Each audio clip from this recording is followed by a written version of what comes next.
que a gente desenvolveu aí mais para frente. Eu vou deixar com você então. Hoje você que é a palestrante junto com a turma do Quinho. Aí você apresenta todo mundo, tá bom? A gente vai estar aqui te dando, assistindo e aprendendo aqui com vocês, tá bom, pessoal? E estamos interagindo. Tá. Combinado. Obrigado mais uma Obrigada, doutor vez. Alberto. Nós que agradecemos. Obrigada. Bom, pessoal, boa noite a todos. Deu para a gente esperar um pouquinho o pessoal entrar aí na live. A ideia hoje é a gente apresentar um conteúdo voltado para o fluxo digital aí com os convidados Cleiton e Fernando do Laboratório Kion.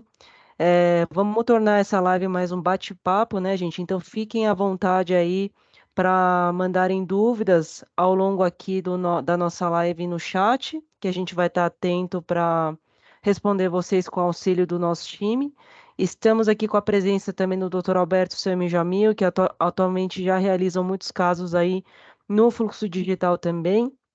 Então, hoje a gente vai ter conosco dois convidados especiais vindo aí do Laboratório Kion, que vão compartilhar conosco informações super importantes a serem consideradas para a execução de trabalhos realizados digitalmente, tá, gente, em conjunto com o laboratório. A gente vai ter aí uma horinha de live, então não vai dar para abranger tudo, né, que a gente tem para falar do digital, mas a gente vai ter esse olhar aí laboratorial vindo dos dois, que é muito importante aí para o nosso entendimento no dia a dia também, tá, gente? Então, vou apresentar rapidamente os dois. O Cleiton já faz parte aí da história do Laboratório Kion desde que era Laboratório Júlio, né, Cleiton? Pois é. Já faz aí uns 27 anos, né, que você está no laboratório e hoje, com o tanto de crescimento histórico que você tem nas costas, já ministra muitos cursos aí voltados para a parte de estética e odontologia digital, né, Cleiton? E o Pois é. Fernando faz parte da equipe também, é TPD, mas também é dentista, e especialista em implantodontia, e por conta disso, além de trabalhar aí na parte do digital, também realiza alguns planejamentos já de guiada, né, Fernando? E teve aí alguns casos bacanas que já foram trabalhados com o Dr. Sami e a gente vai apresentar um deles hoje. E ali no fundo, gente, aqui não estava aqui previsto, tá o Luiz, que eu conheço bem também, que faz aí parte da equipe também e faz muitos trabalhos desde que era julho também, né, Luiz? E está aí presente conosco. Então a ideia hoje é a gente apresentar bastante conteúdo, tá, gente? E aí, Cleiton, fica à vontade aí para explicar um pouco mais sobre vocês e um pouco do laboratório antes da gente começar direto com o conteúdo, por favor. Legal. Pessoal, boa noite. Espero que vocês estejam nos escutando bem aí. Falar um pouco daqui. Aqui é um laboratório que nasceu há pouco tempo. A gente está indo para o nosso terceiro ano. Aqui é um laboratório que é a fusão do Laboratório Júlio com o Fundo de Investidores, né? E início de 2019, o fundo procurou tanto eu como o Júlio para que a gente montasse um grande laboratório aqui no Brasil. E a gente ficou praticamente em 2019 namorando. Em final de 2019 nós assinamos com esse fundo e 2020 foi fundado a Kion, né? Aqui é um laboratório com uma proposta, veio com uma proposta de aliar a experiência toda do Laboratório Júlio com tecnologia de ponta e com atendimento humanizado, né? Até aproveito o momento aqui para fazer o convite para quem quiser vir visitar o laboratório, vai ser um prazer, uma honra. E aproveitar também o momento, agradecer mais uma vez a toda a equipe da Pleno, André, pelo convite. É uma honra tremenda estar participando com vocês desse bate-papo. Eu falo porque eu sou suspeito em falar, porque eu respiro odontologia 24 horas por dia. Então, quando você me convidou, eu falei, nossa, é muito gratificante, tá bom? E, Dé, você vai conduzindo os slides aí? Vou sim, Cleiton, pode deixar. Vamos lá. Legal. Só para vocês terem uma ideia, hoje quase 70% dos trabalhos que entram aqui no laboratório, eles entram através de arquivo intraoral. Não quer dizer que 70% dos clientes estão digitalizados. Estou falando em termos de volume, né? Eu acredito que hoje a gente deve estar em torno de 55% dos clientes já com o scanner intraoral. cenário diferente de um ano e meio atrás, que a gente poderia dizer que nós estávamos em torno de 20% dos clientes digitalizados. Mas contar um pouquinho da minha história, como começou dentro do fluxo digital, inclusive foi com esse cara aqui, o Luiz. Primeiro contato que eu tive com digital, com scanner laboratorial, foi em 2004, né? E em 2011 foi quando eu tive o primeiro contato com o scanner intraoral. Na época, a gente só tinha uma cliente com scanner intraoral e tudo era novo para a gente, né? Tanto que na época eu dava tanto trabalho para ela que eu fazia questão dela escanear e moldar, porque a gente duvidava ainda muito do digital, né? Então, no início, ela escaneava, ela moldava, e em 2015 a gente teve a oportunidade de fazer um trabalho junto com esses dois clientes, de fazer um elemento comparativo entre o workflow analógico e digital. Inclusive, a gente publicou esse trabalho na Protes News de 2015, e, inclusive, esse trabalho nos deu a oportunidade de apresentar ele no congresso na Alemanha, que a proposta desse trabalho foi mostrar o comparativo de um com o outro, né? Então, na época, a gente pegou um trabalho de um elemento, né, de uma coroa metal free, e a gente pontuou o protocolo de ponta a ponta do analógico com digital e comparando, e a gente teve o resultado final. Eu acredito que você até teve a oportunidade de ver essa apresentação nossa, né, Andréia? Uhum. Que talvez até você pode falar um pouquinho agora dessa sua visão do trabalho que você viu, né? Sim, gente, o artigo é super legal. Vou até voltar aqui para quem tiver interesse de procurar depois. É de 2015, a gente consegue ver essa transição do analógico para o digital, né? O fluxograma completo, quando a gente vai olhar lá dentro do artigo, ele é bem vasto, né? Bem comprido, dava uns 3 slides aqui, a gente acabou resumindo em um slide só, mas ele compara justamente como o Clayton falou, o fluxo laboratório analógico versus o digital. Então, eu quis trazer aqui em imagens mesmo para facilitar a nossa visualização, gente, esse comparativo. Então, no analógico, normalmente, né, Cleiton e Fernando, a gente trabalha aí com moldagens, modelo de gesso, depois a gente faz a montagem em articuladores, fazemos os enceramentos e tudo mais, até chegar ali na parte da produção, que é extremamente artesanal, né, e depende ali muito da destreza que vocês têm ali como TPD. E aí, com a vinda do digital, a gente viu ali um facilitador, né, gente, principalmente no quesito tempo, de forma impactante ali no fluxo de trabalho da produção, né? Não querendo descrever um fluxo como melhor do que o outro, mas sim olhando ali os benefícios que a gente consegue obter quando a gente insere ali o digital complementarmente com um total ou partes desse fluxo de trabalho a ser realizado. E aí a gente consegue ver aqui, então, um comparativo nessas imagens, né, gente? No digital a gente começa a ver ali a inserção de scanners, como o Clayton comentou, tanto intraoral quanto de bancada, depois o trabalho dentro de softwares, e depois na parte de produção ali com o uso de impressoras e fresadoras. E aí vocês, né, Clayton, que estão aí já com 30 anos de laboratório, sentiram bastante essa diferença, principalmente com relação a produtividade mesmo, né? E o tempo aí no laboratório, né, Cleiton? Essa transição do analógico para o digital. E aí o artigo, gente, mostrava essa diferença principalmente da mão de obra e do tempo que levava para fazer um trabalho, né? Então, no analógico ali levava em termos gerais cerca de 7 horas e meia para fazer um trabalho e um time de 9 funcionários para fazer, em média, em 5 dias os trabalhos. E em comparação ali, demorando muito menos tempo, como 1 hora e meia, com uma metade, né, um terço, na verdade, 2 funcionários, praticamente em um dia, o mesmo trabalho, né, Cleiton? Então, como é Sim. que foi essa diferença aí no laboratório para vocês, principalmente? Hoje a gente vê uma diferença muito grande, né? Principalmente da forma que a gente recebe o trabalho. Uhum. Mas eu quero aproveitar o gancho, Andréia, e para falar um pouquinho, porque às vezes hoje a gente está falando tanto do fluxo digital, só que a gente está esquecendo um pouquinho a base, né? Eu falo porque, como eu falei, a maioria dos trabalhos que entram aqui, eles estão entrando através do fluxo digital. Inclusive, recentemente, eu participei de uma live do pessoal da Excelência Odonto, e o grande Demetrios me perguntou o seguinte, ele falou, Cleito, como está sendo essa transição do dentista do analógico para o digital, né? Eu falei assim, a percepção que eu tenho aqui dentro do laboratório é que aquele dentista que trabalha da forma analógica e tem todo o cuidado em fazer um bom preparo, um bom molde, um bom planejamento, a curva de aprendizado dele é muito rápido, porque o foco dele naquele momento é entender o software, como funciona e o manuseio do scanner.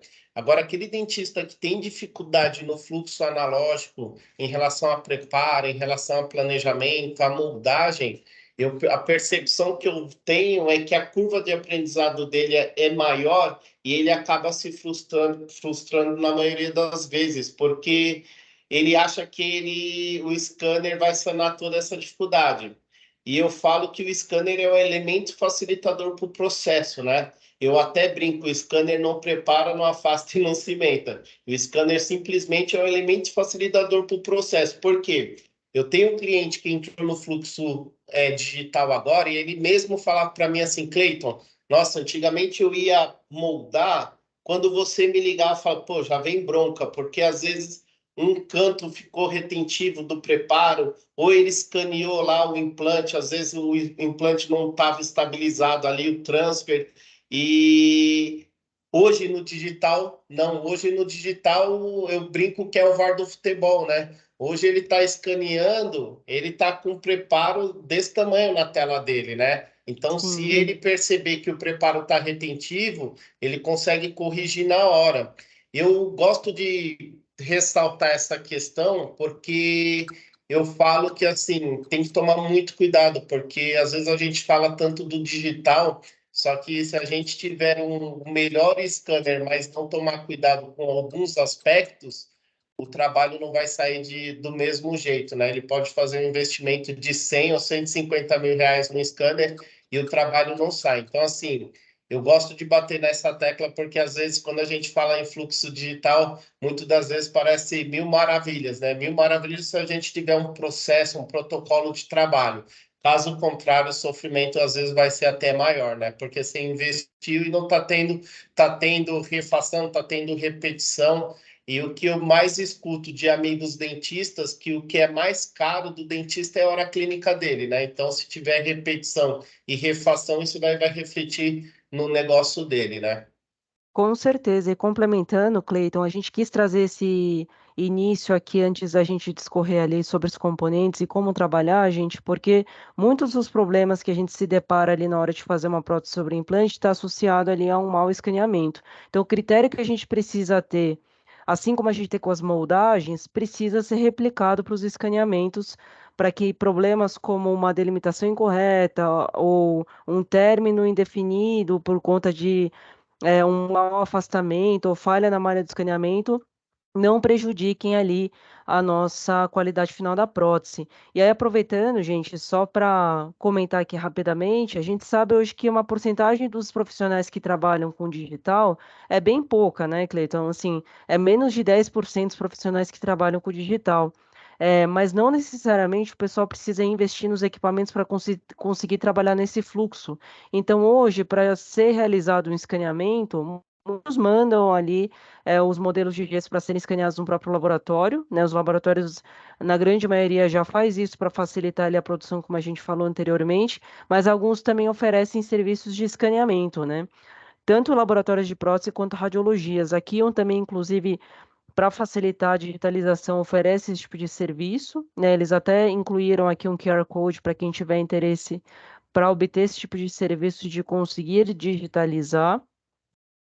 E aí, como a gente já abordou anteriormente, gente, então comparando ali com o fluxo analógico, existem muitas questões que são possíveis de ser visualizadas com mais facilidade quando a gente está olhando um escaneamento. Então, aqui rapidamente a gente tem uma imagem de um escaneamento intraoral realizado, em que tem ali um escambore sobre componente ali posicionado, escaneado, e a gente consegue ver aqui como, por exemplo, é, certos repuxos, né, possíveis presenças de saliva aqui no escaneamento que poderiam ou não dificultar ali o alinhamento dentro do software para o pessoal conseguir trabalhar.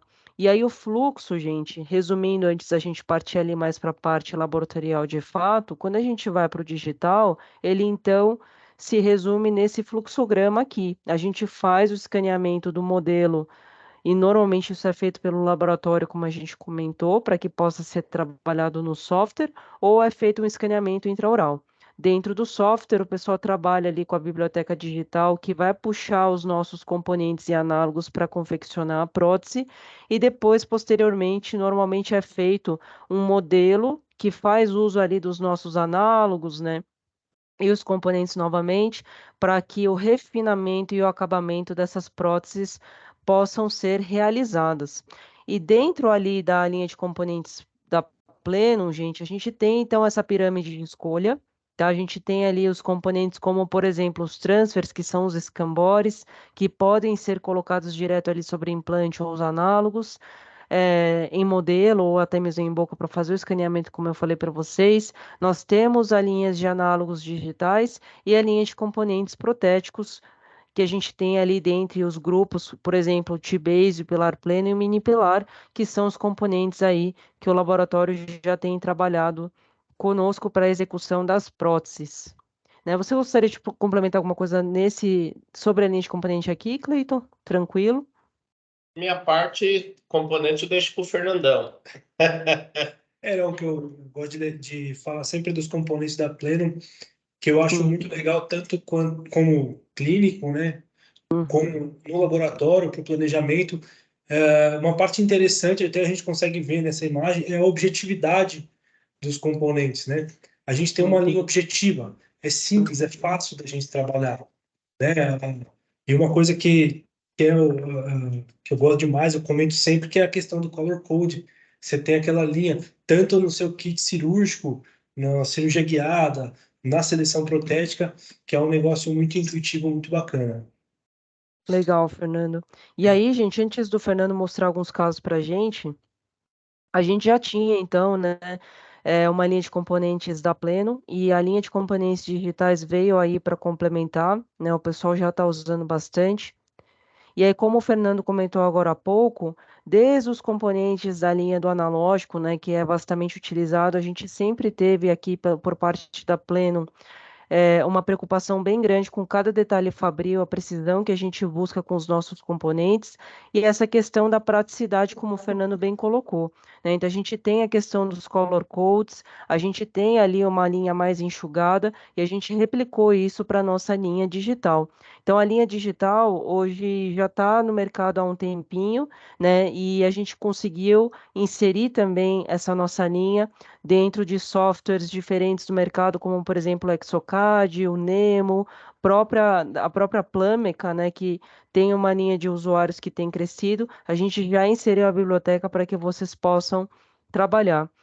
E aí, para mostrar um pouco de como é que esse trabalho é realizado, o Fernando trouxe dois casos legais aí para comentarem com a gente. Então vamos lá. A gente tem duas imagens aqui que mostram a nossa tela ali no ato da seleção de um componente, né? Primeiro ponto que a gente precisa é dar um match desse transferente digital, desse Scambari, na nossa, com a imagem da nossa biblioteca, tá? E isso é muito importante a gente ressaltar que a qualidade desse escaneamento tem que ser muito boa, né? Porque qualquer ponto que esteja danificado ali no Scambora, ele pode dar uma diferença no posicionamento do nosso análogo virtual, do nosso componente, né?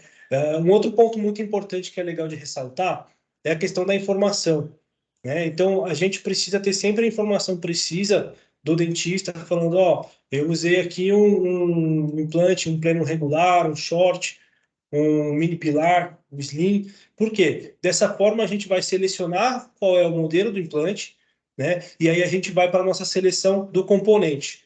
Então a gente consegue ver, a gente vai ter as medidas dos nossos, no caso aqui a gente está selecionando um T-Base, né? E aí a gente tem essa gama de medidas. Né? Pode passar, vamos mostrar o videozinho. Vou passar aqui. Então aqui a gente consegue ver Um já a exemplo de atuação. múltiplo, né, Fernando? Isso, exato. Esse caso a gente foi um caso criado sobre mini pilar, né? Então já veio o escambau do mini pilar, a gente coloca a biblioteca, a gente percebe que deu um match perfeito ali, né? Então o software já substitui para a gente a imagem do escambau para a imagem do pilar, né? E a gente sempre, alguns pontos que eu acho sempre muito importante na hora da seleção do componente, é medida de transmucoso, né?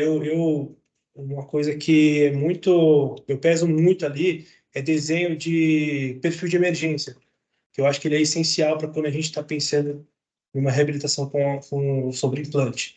Né? Então, nesse caso, a gente colocou, a partir do momento que a gente substituiu os escambares, a gente coloca, posiciona os dentes ali para checar a saída do canal do parafuso, né? Saber se a gente vai precisar usar algum artifício aí, como algum pilar angulado ou um tipo de, um caso de T-Base, um componente smart, né? E aí a gente conclui nossa seleção. No caso dos mini pilares, esse caso foi desenhado numa biblioteca direto sobre o mini pilar, sem a utilização de copy, né? Uma fixa em zircônia, sem a utilização de copy, então a gente fresou direto sobre os pilares.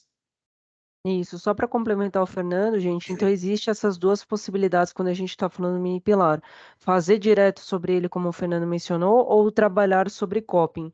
Aqui acredito que por vários motivos eles tenham selecionado ali trabalhar direto sobre o mini pilar, mas outro ponto que foi bastante importante, que foi levantado aqui pelo Fernando, gente, é que quando vocês estão trabalhando com a nossa linha de mini pilar e a nossa linha do pilar pleno, essa seleção do componente acaba sendo normalmente realizada em boca. Então, é muito importante passar para o laboratório qual foi o transmucoso que vocês utilizaram em boca para posicionar, porque é sobre ele que vai o escambore. Então, o laboratório precisa dessa informação para que a comunicação seja mais fluida, rápida e eles não precisem ficar retornando, tá, gente? A comunicação com vocês para conferirem qual que foi o transmucoso utilizado. Eu acho que o cenário só muda, né, Fernando, quando há um combinado entre o laboratório e o dentista de que de repente, aí o dentista vai fazer, faz conta uma moldagem, mande o modelo de gesso para vocês e vocês fazem a seleção dos componentes e fazem o Exato, escaneamento em laboratório, né? Caso exato. contrário, se for feito tudo em boca, ele realmente precisa informar para vocês qual foi o mini pilar ou pilar pleno utilizado com transmucoso, porque é ali que a gente encaixa e depois por cima vai o escambore, né? Exato, é uma seleção clínica, né? Feito lá no consultório ainda. Exato. E aí tem mais um caso aqui para o Fernando discorrer, gente, como exemplo, que é sobre o T-Base, que é um caso do Dr. Sami, né, Fernando? Isso. Um casinho que foi planejado por mim mesmo aqui, né? E aí esse é um caso legal que a gente tem que se atentar aqui no laboratório, né? Em relação ao perfil de emergência, aonde vai estar a terminação da nossa cinta, né? Do nosso transmucoso, para como que a gente vai fazer esse desenho. Então, dois pontos que a gente sempre tem que prestar muita atenção ali, que são de extrema importância. A nossa medida de transmucoso, né, porque é ela que vai definir o nosso perfil, da onde a gente vai começar o desenho, e a saída do parafuso. Né? Esse é um caso que é sobre o T-Base, é um caso de coroa parafusada. Né? A gente tem feito muito poucos casos de coroas cimentadas hoje em dia, mas isso aí é um ponto muito delicado. Né? E hoje, que muitas vezes traíam a gente para uma coroa cimentada seria canal de parafuso, angulação do implante, e a gente tem muitos artifícios aí que ajudam a gente a fugir disso, né? Como o T-Base Smart, que é um componente que eu acho fantástico.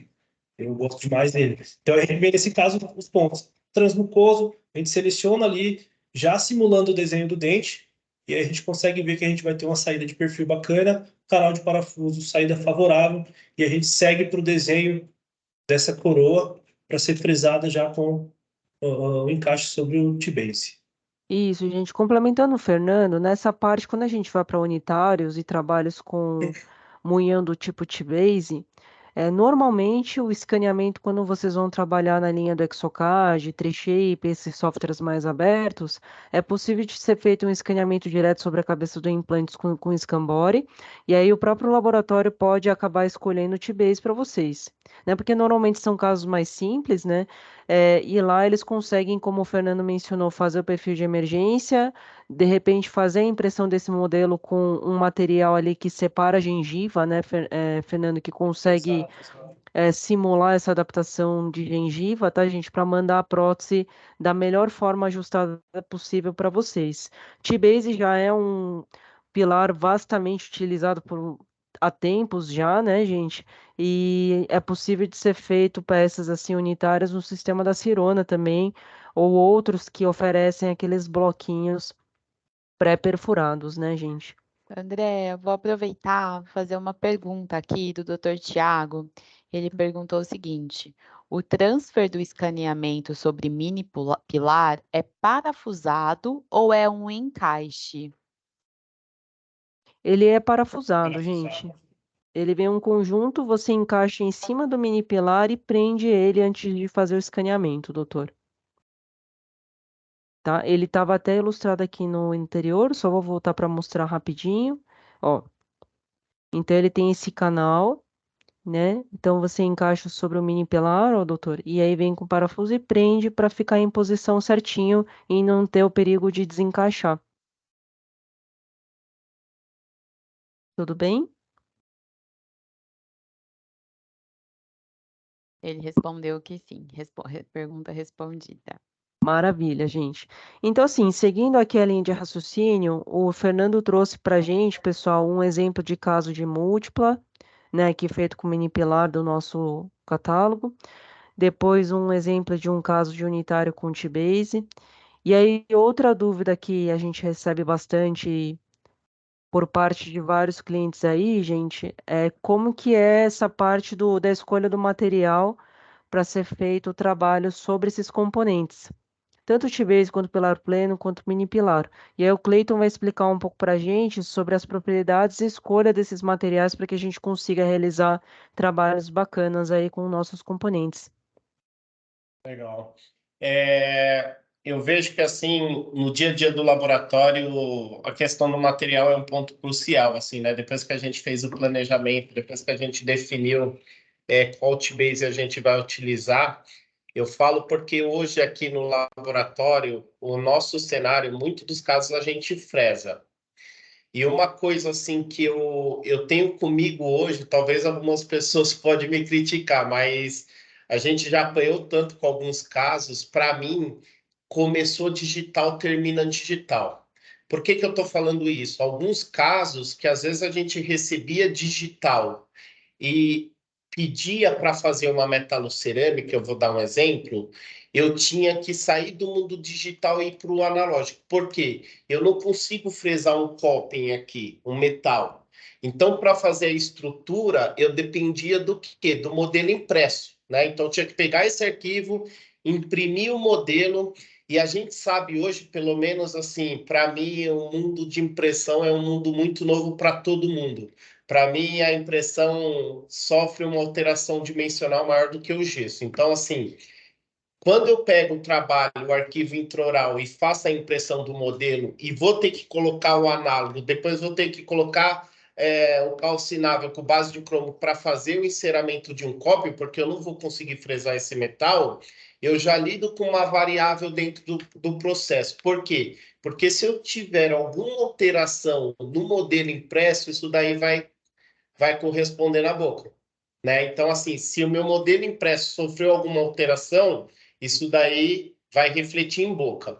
Então, assim, hoje, muitos dos casos que a gente recebe digitalmente, intraoral, a gente tenta trabalhar com material monolítico, porque eu não saio do fluxo digital. Eu desenho, como vocês viram no slide anterior, vou selecionar o melhor material para aquele trabalho, freso e eu entro nessa linha digital. Eu não entro no fluxo analógico. Porque se eu entro na metalocerâmica, como eu falei, eu lido com uma variável. Eu vou ter que imprimir modelo. Se o modelo teve alteração, vai corresponder, vai refletir em boca. Aí eu tenho que entrar com inclusão, com fundição, com desinclusão. Aí eu entro já numa variável muito grande. Mas, enfim, a gente preconiza que, não que a gente não faça metalocerâmica, a gente ainda faz bastante metalocerâmica, mas quando chega digital, a gente tenta usar o máximo possível material monolítico.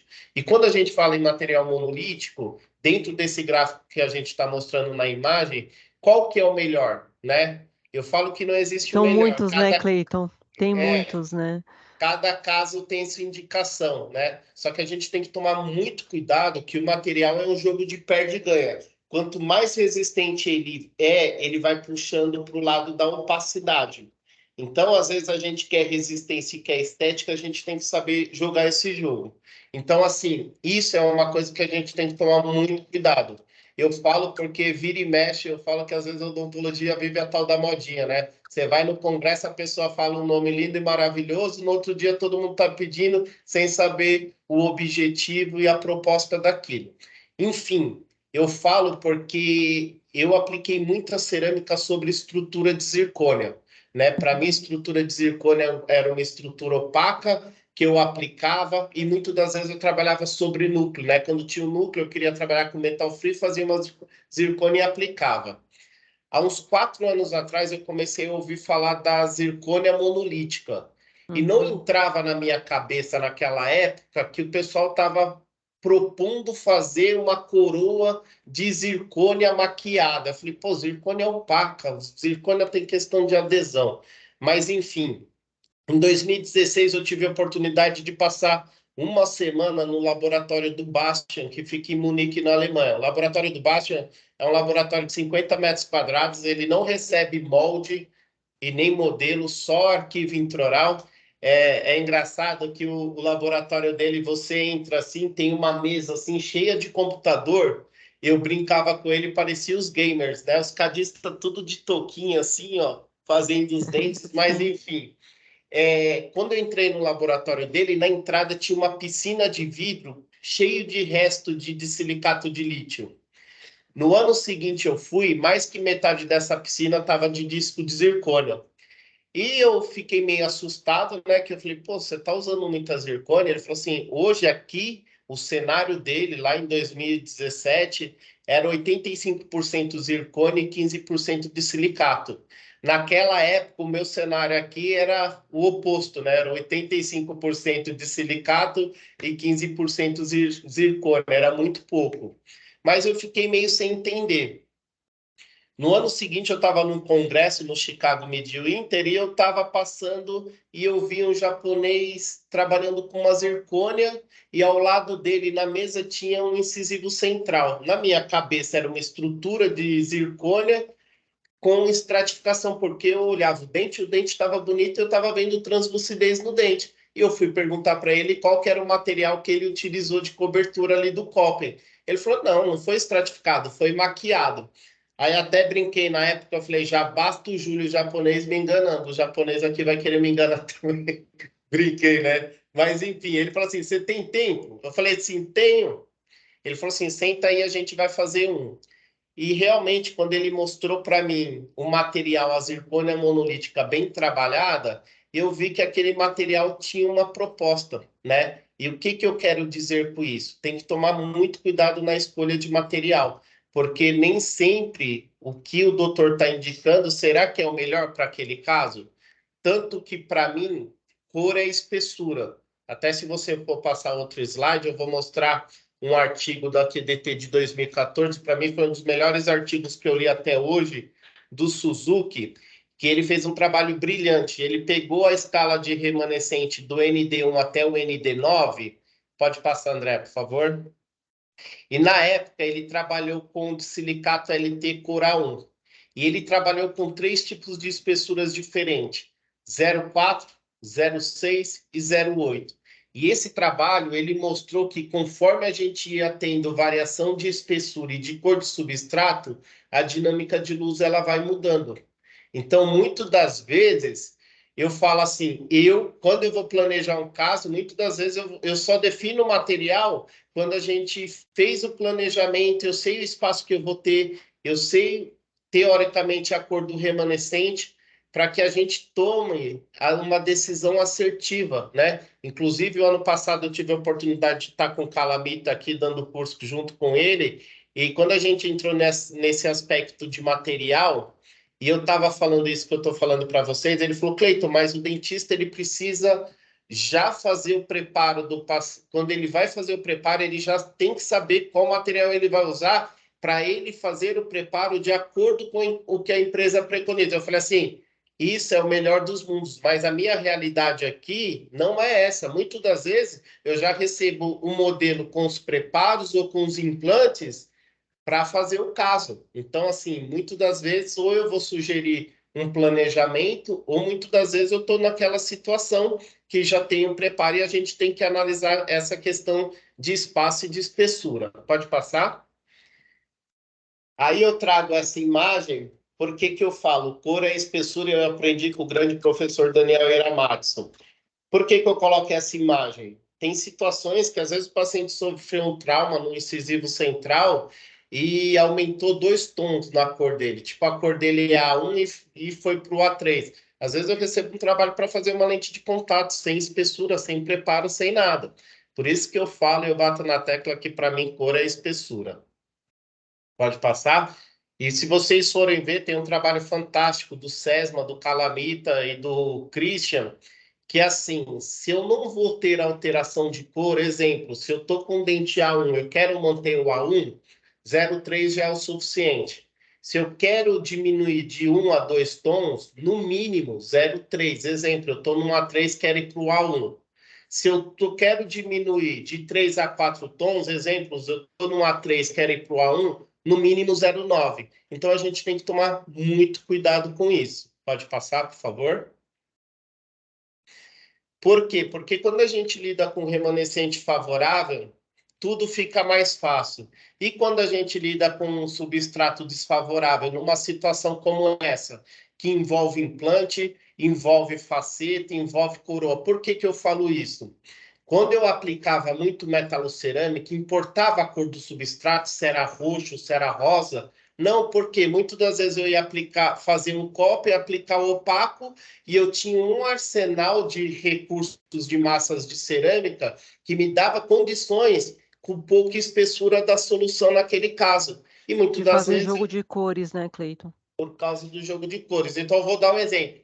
Se eu pegasse um caso como esse aí em cima, que envolve implante e faceta, mesmo que eu não tivesse a cor do remanescente, onde é o implante, muitas das vezes eu ia fazer um copo metálico, aplicar opaco, e onde é a faceta eu ia aplicar uma pequena camada de dentina opaca, porque se o substrato fosse escurecido e eu não recebesse essa informação, eu já ia bloquear ali.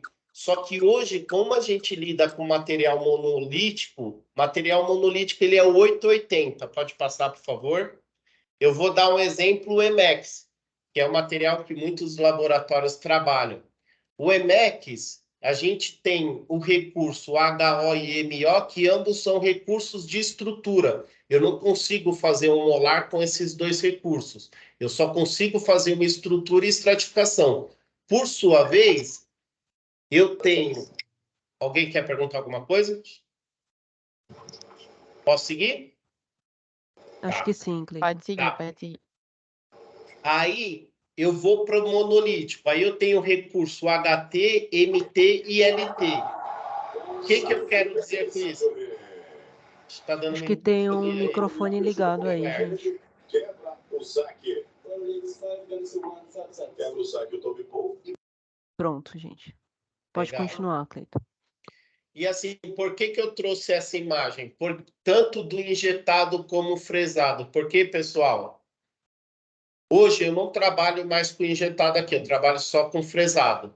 Até o final do ano passado eu injetava alguns casos. Mas como eu falei para vocês, como a maioria dos casos que entram aqui entram digitalmente, eu não quero entrar nessa variável de inclusão de injeção, então a gente preza por fresar tudo. Mas enfim, mas eu trouxe essa imagem da injeção e da fresagem, por mais que é o mesmo material, são materiais com comportamento diferente. Nem sempre o que eu usava na injeção eu usava na fresagem, porque um material tem mais luminosidade do que o outro. Pode passar, por Isso. Posso favor? só complementar, Cleiton? Só para vocês Claro. entenderem, gente, essa faixa do meio o material IMEX, só que em versão para injeção.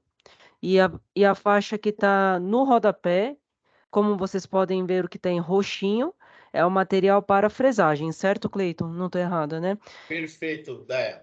E, gente, só para complementar um pouco o Cleiton, que eu não quis interrompê-lo, a gente quis trazer de forma muito rápida e resumida aqui para vocês a questão dos materiais, porque isso é muito determinante para que vocês alcancem os resultados que vocês desejam, principalmente para as próteses sobre implantes de vocês. Né? É bacana para que a gente consiga entender cada vez mais essa escolha dos materiais, para que a gente entenda o sucesso ou não dos nossos casos. Né? E como o Cleiton comentou, apesar do laboratório Kion ser bastante digital e hoje eles tentarem fazer uma padronização para que todos os dentistas mandem de forma digital, né, Cleiton, para eles, a maior parte dos laboratórios ainda, e também dos dentistas, trabalham de forma analógica ou semi-digital, que envolve esse passo a passo que ele comentou de inclusão, de fazer gestos, de fazer modelo, ou até mesmo imprimir um modelo e depois ir para o analógico e depois volta para o digital. Então, esse vai e volta, é o que às vezes impacta ali, tá, gente, na decisão do material, que acaba indo às vezes para o analógico, ou até mesmo na precisão. Andréia, tem uma pergunta, desculpa te interromper. Pode O falar. Tiago Lago, ele está perguntando aqui para o Cleiton se ele recomenda estrutura no fluxo digital sempre a zircônia. Perfeito, excelente pergunta. Quando eu vou fazer um trabalho que eu preciso de uma estrutura, né? Eu sempre preconizo fazer uma estrutura de zircônia, porque a estrutura de zircônia, quando eu recebo digitalmente, eu mantenho ela no fluxo digital. Eu consigo desenhar, eu consigo fresar e eu consigo adaptar. Mas eu vou salientar um ponto aqui só para vocês terem uma ideia. Tem situação. Aqui a gente calibra as impressoras todos os dias. Mas só para vocês terem uma ideia, se eu pego um caso que eu recebi intraoral, que eu desenhei, que eu fresei, aí eu pego o troquel impresso, vou pegar essa coroa e vou checar no troquel impresso, se não tiver 100% adaptado, onde está o problema? Na fresagem ou na impressão? Muitas das vezes está na impressão. E sabe o que eu faço? Mesmo calibrando as impressoras, eu imprimo o outro troquel e muitas das vezes ela adapta. Porque se eu tive uma variação, alguma alteração, ela está mais na impressão do que na fresagem. Então, por isso que eu tomo cuidado. Desculpa falar, mas eu tenho muito contato com muitos amigos dentistas. Teve amigo dentista que falou assim, Cleiton, o laboratório que eu trabalhava, eu mandava o arquivo para ele, ele imprimia o modelo, imprimia os troquéis e ele inserava sobre o troquel impresso para fazer inclusão, injeção, enfim. Só que muitos dentistas às vezes não sabem. Só que isso vai refletir no resultado final. Por isso que a gente tem que tomar muito cuidado, porque às vezes a gente fala tanto digital, mas tem algumas armadilhas que se a gente não tomar cuidado, a gente cai. Mas voltando aqui para essa imagem, só para vocês terem uma ideia dos recursos que o de silicato tem no Emax. Quando a gente passou, né, Luiz, a trabalhar com Emax, a gente trabalhava só com refratário. Para mim é o material mais bonito que se tem, mas dava muito trabalho e tinha algumas limitações. Quando a gente começou a trabalhar com silicato de lítio, o primeiro lote que a gente pediu de Emax foi o HT, porque na nossa cabeça tudo que era mais translúcido era bonito, só que a gente caiu do cavalo. Alguns dentistas ligavam e falavam assim, pô, Cleito, tá ficando cinza. Aí, na época, a Ivoclar trouxe o HT e o LT. Aí eu pedi o LT. Nossa, Cleiton, está ficando opaco, porque o HT a gente está falando de um material de 100% esmalte e o LT 100% dentina. Sabiamente, a Ivoclar lançou o MT, que é 50% de cada. Por que que eu falo que quando a gente trabalha com silicato de lítio, é importante os dentistas não saber só o material que o laboratório está usando, mas o recurso que ele está usando. Eu vou dar um exemplo. Recentemente, uma dentista me ligou e falou assim: Cleiton, eu briguei com seu amigo lá e eu preciso finalizar um trabalho com você porque eu finalizei o superior com ele e tenho o inferior para finalizar. Eu falei: tudo bem. Aí ela mandou o trabalho para o laboratório e ela colocou assim: Emex Cor A2. O remanescente estava tipo um A3. Eu, no caso, ia fresar um MT-A2, mas tudo bem. Aí eu falei, eu não vou cometer o erro. Liguei para ela, falei assim, ó, você vai precisar me ajudar. Primeiro, você precisa saber se o laboratório injetou ou fresou. Segundo, você precisa saber qual recurso o laboratório utilizou, LT, HT ou MT. E terceiro, qual foi a cor que ele utilizou para esse caso. Se passaram alguns minutos, ela falou assim, Cleiton, ele usou HT BL3 para chegar no A2. Eu fiz a mesma coisa, fresei HT BL3 e cheguei no A2. Mandei o trabalho para ela, ela falou assim, Cleiton, mandou até a foto com um elemento comparativo. Aí eu faço uma pergunta: se eu tivesse usado o MTA2, ia bater a cor? Nunca. Por isso que hoje no laboratório, quando a gente trabalha com silicato de lítio, a gente faz questão de mandar na requisição do trabalho, além do material que a gente está usando, o recurso que a gente está utilizando. Porque se amanhã der problema, você tem a informação e não vai sofrer e não vai ficar repetindo o caso. Cleiton, acho que aqui agora a gente aborda um pouco a dúvida que o Dr. Tiago trouxe, né? Tá? Se vocês do laboratório só fazem em zircônia. E não, né? Você acabou de mostrar a questão da IMEX. Mas a É. zircônia, de fato, ela é muito utilizada hoje em dia, né? É. Hoje, a zircônia monolítica que a gente utiliza é a Kataná, tem outra que a gente está começando a utilizar. É material que tem o mais translúcido e tem com média opacidade. Eu vou dar um exemplo também que é bom.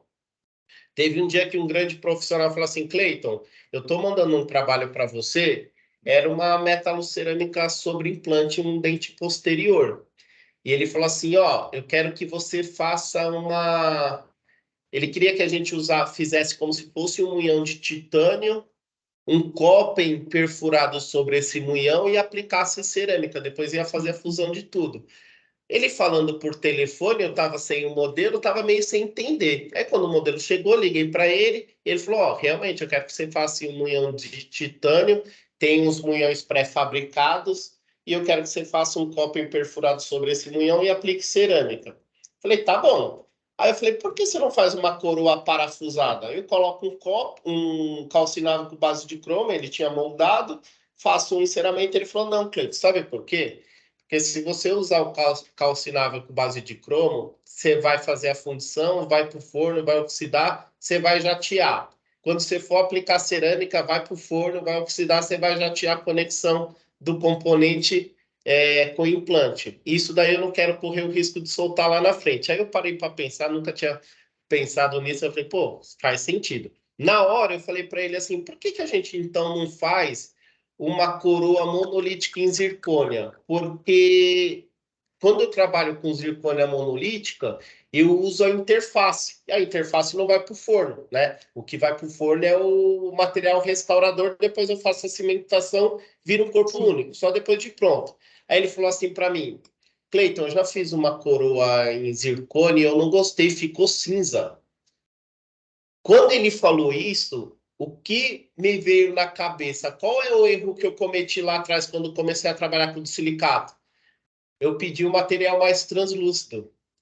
Aí eu pensei assim, será que o laboratório não usou uma zircônia translúcida? Porque o T-base é metálico e se ele usou uma zircônia translúcida vai ficar cinza. Eu falei para ele assim, vamos fazer o seguinte, eu vou fazer o que você pediu e eu vou fazer o que eu ia sugerir para você. Se você não gostou, pode jogar no lixo e o barco segue. Aí eu mandei para ele, usei uma zircônia mais opaca e felizmente ele falou assim, Cleiton, eu nunca mais faço o que eu estava pedindo para fazer uma porque ficava mais caro e outro processo também era muito mais rápido. Por que que eu estou falando isso? Tem que saber jogar o jogo. Então, a gente tem que saber o material mais translúcido que a gente tem, o material com média opacidade, e hoje a zircônia tem um recurso muito bacana. A zircônia tem um recurso que eu posso opacificar internamente ela, essa zircônia monolítica. Pode passar? Tirando aquele substrato metálico escuro, né, Cleiton? Detalhe, isso mesmo. Cleiton, Oi. até fazendo um gancho nessa questão do componente, né, de falar do calcinal e tal. Como eu vejo uma grande vantagem em trabalhar com o T-Base, ou seja, trabalhar o fluxo digital no implante, que é essa questão principalmente para o Cone Morse, de você ter um componente que não vai sofrer nenhuma alteração, não vai o forno, não vai ser jateado, não vai ter nenhum acabamento, e vai proporcionar um selamento implante abutment ali sensacional, né? Só queria colocar esse ponto aí. Então, assim, eu falo que quando a gente vai trabalhar com estética, vai definir um material restaurador, é sempre fundamental a gente saber passar as informações da cor do substrato. Quando a gente está trabalhando com implante, a gente sabe que o T-Base que a gente está trabalhando é metálico e a gente tem que saber jogar o jogo. E quando a gente fala em soluções metal free, a gente tem algumas soluções hoje quando a gente trabalha da forma digital. Quando eu falo da forma digital, pessoal, eu até brinco que às vezes tem doutor que molda, a maioria que molda, e às vezes o trabalho dele está sendo feito digitalmente e ele nem sabe, porque quando o dentista molda e manda o trabalho aqui para mim, eu crio o modelo de gesso, digitalizo o modelo de gesso no scanner de bancada, o mesmo recurso que eu tenho quando eu recebo um scanner intraoral é quando eu digitalizo o modelo de gesso. Então, às vezes o trabalho dele está sendo feito digitalmente, às vezes nem ele está sabendo. Mas, enfim, quando a gente fala em solução metal free, a gente tem algumas soluções. Hoje, coping de zircônia mais aplicação, a gente tem o silicato Emax, a gente tem a zircônia monolítica, a gente tem os recursos de multilayer e a gente tem a questão hoje que a gente tem também a questão da resina composta impressa, né? Então, Isso.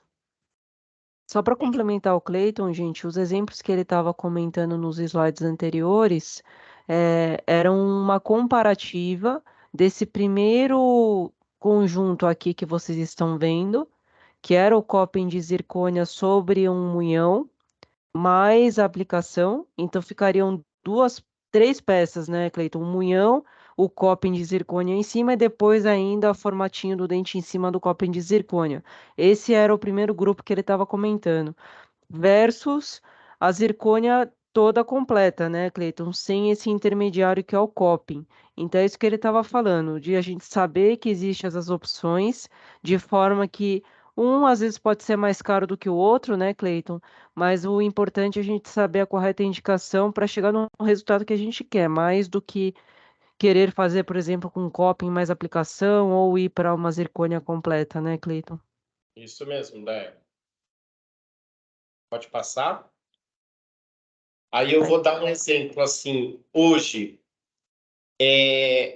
o que leva a gente partir, porque eu falo para o pessoal até aqui do laboratório que a gente tem que tomar muito cuidado, porque quando a gente entra no fluxo digital, parece que 100% dos casos a gente vai resolver na monolítica, e não é assim, né?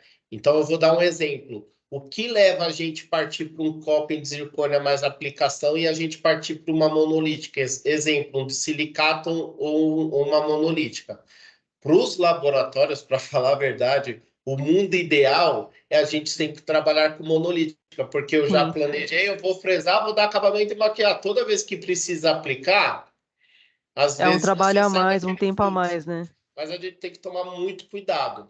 Por quê? O que leva a gente... Eu vou dar um exemplo. Na foto acima, se eu vou fazer um incisivo central, né? Eu estou trabalhando com T-Base, que ele é metálico, que eu vou cimentar, e eu pego um trabalho que tem passagem de luz, que tem características intrínsecas, e eu não vou conseguir resolver 100% na monolítica. E qual que é o erro que às vezes a gente tinha aqui também? Eu até compartilho com vocês. Às vezes o doutor mandava lá fazer um silicato de lítio, né? Mandava um trabalho de prótese sobre implante, um incisivo central, e ele colocava lá, Emax, ou mandava fazer uma zircônia monolítica. Aí a gente ia lá, fazia, ficou cinza, ficou opaco. Aí eu falava assim, pede a cor do paciente, pede um protocolo fotográfico para a gente. Aí, às vezes, recebia uma foto dessa com uma imagem acima. Eu falei, gente, a gente não vai conseguir resolver na monolítica. Nesse caso, ou eu vou ter que fazer um coping e estratificar para conseguir todos esses efeitos, às vezes de mamelo, de passagem de luz, ou eu vou ter que fazer um caso com cutback, né? Então, assim, nem sempre a gente vai conseguir resolver os casos 100% monolítica, porque a gente tem que lembrar que quando eu trabalho com prótese sobre implante, eu estou trabalhando com metal T-base. E eu tenho que saber que aquilo, se a gente não tomar cuidado, a luz vai passar e ela vai retornar de uma forma cinza. Mas quando eu deparo com uma cor que não exige tanto uma caracterização, aí sim eu parto para a monolítica. Então, hoje aqui no laboratório, quando o maior índice de repetição e de retoque, às vezes era de incisivo central. Aí a gente falou, vamos fazer o seguinte, vamos criar um protocolo. Então, quando chega o incisivo central, a gente precisa de fotografia com escala na posição correta para que a gente minimize essa refação e esse retrabalho e não traga insatisfação, principalmente para o paciente e para o nosso cliente. Então, eu falo que hoje a decisão do material tem que tomar muito cuidado, porque se selecionar o material errado, às vezes a gente faz tão bem o planejamento, discute, selecionar o material errado, cai tudo por terra e às vezes a gente tem que refazer muito dos casos, que é o que a gente não quer, né? E aí a gente tem ali também a solução para múltiplo, né, Cleiton? Aqui a gente trouxe, antes do Cleiton falar um pouco de como é feito os protocolos lá na Kion, que na grande maioria são feitos em cerâmica, né, Cleiton? Sim. De preferência ali na zircônia monolítica que ele estava mostrando para vocês, gente. Existem outros materiais também, né? Tem gente que faz em resina também, né, Cleiton? Existe o fluxo analógico também que o pessoal utiliza os dentes de estoque, de qualidade e tudo mais também. Mas ele vai falar um pouco desse fluxo digital para protocolo. E aqui eu trouxe uma imagem para vocês de um caso do Dr. Sami, em como ficaria ali posicionado, né, os nossos mini pilares para um caso como esse, por exemplo, que o Cleiton trouxe para a gente. Né? Quer explicar um pouco para a gente como é que é essa confecção, Cleiton? Nossa, você não sabe o quanto a gente está feliz, né, Luiz? Porque quando a gente, durante muitos anos, assim, a gente fazia protocolo cerâmica em metalocerâmica, estratificando tudo. E quando a gente começou a trabalhar nesse fluxo digital, uma coisa que não entrava na minha cabeça, às vezes a gente fazia todo o planejamento digitalmente, aí eu mandava um try-in para o doutor, né, que é uma prova de como ficaria o definitivo, para definir dimensão vertical, proporção de dente, e quando ele falava assim, Cleiton, tá legal? Aí ele falava assim, agora faz o definitivo, ou seja, metalocerâmico ou era estrutura de silicone e aplicação. O que que a gente fazia? Pegava esse projeto, reduzia tudo no software CAD para uma estrutura, às vezes quando era zircônia, fresava a zircônia e aplicava. E não estava fazendo muito sentido. Uhum. A gente tinha muito trabalho com isso. Aí a Era o gente correu parcialmente digital, né? digital. Aí é aquilo que eu falo, a gente saía do digital e ia para o analógico. E eu vou ser bem sincero, a aplicação de cerâmica não é fácil, porque você tem que controlar a contração da cerâmica, você tem que controlar a massa, você tem que controlar a umidade da cerâmica. E geralmente, quando você faz um caso grande assim, você tem que controlar, administrar tudo isso, e não é fácil. E às vezes a gente ficava falando, pô, tá tudo planejado, quem dera a gente fazer um Ctrl-C, um Já sai Ctrl-V. pronto. Ctrl-C, Ctrl-V. Eu troco aqui o material e mando a fresa.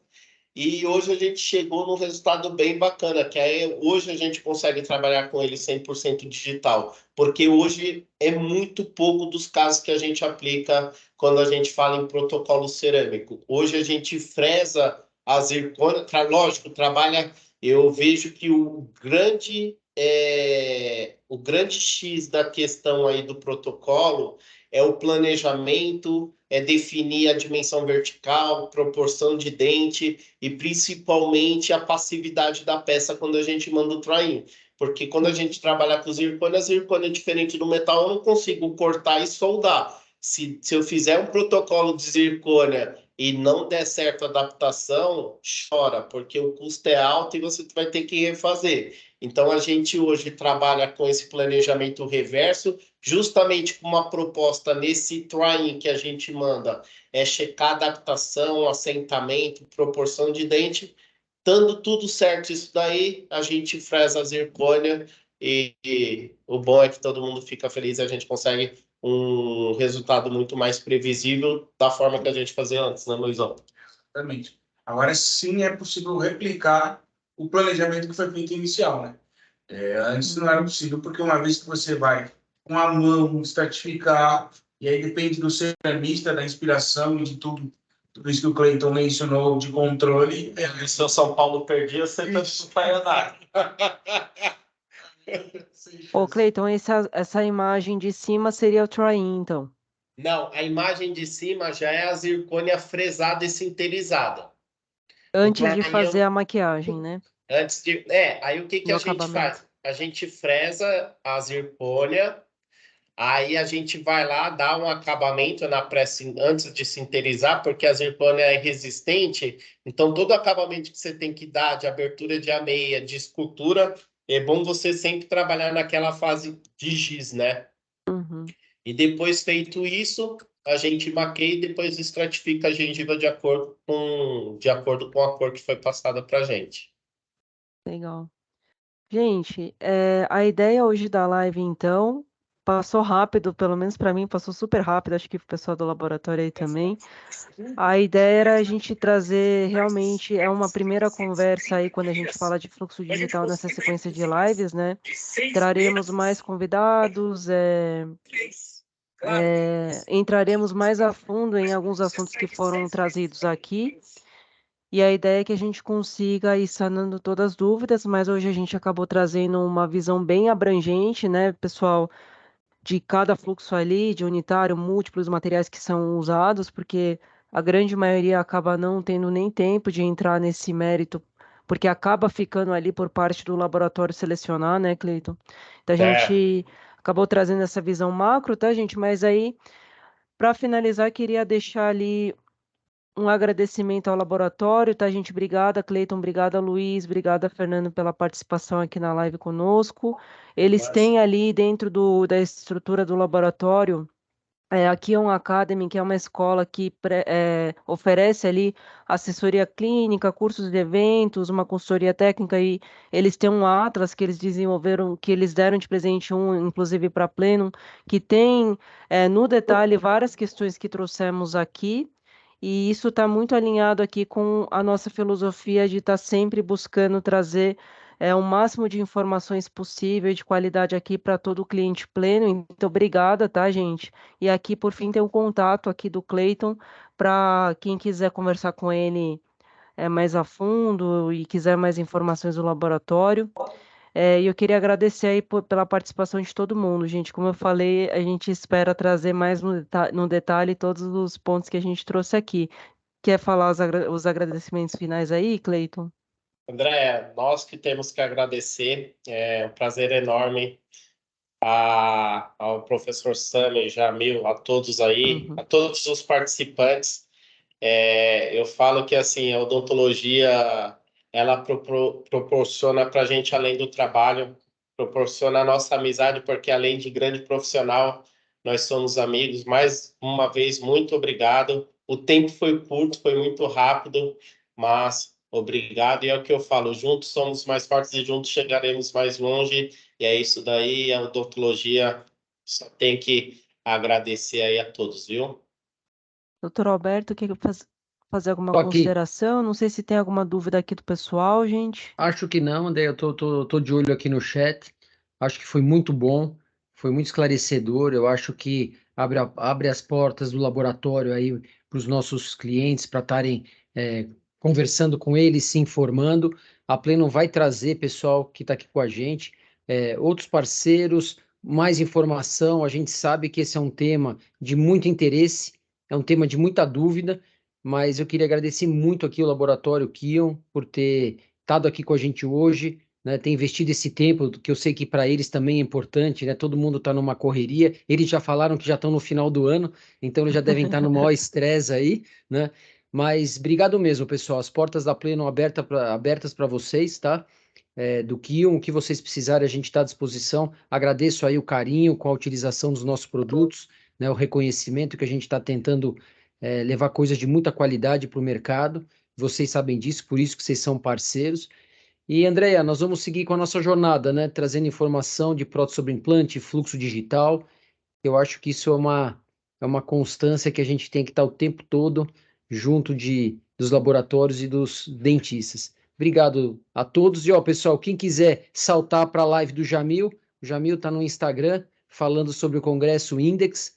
Quem quiser pular para lá, eu acho que ainda tem 15 minutinhos. Obrigado, pessoal. Obrigado mesmo Nós a que todos. agradecemos. Tchau. Obrigada, gente. Obrigada.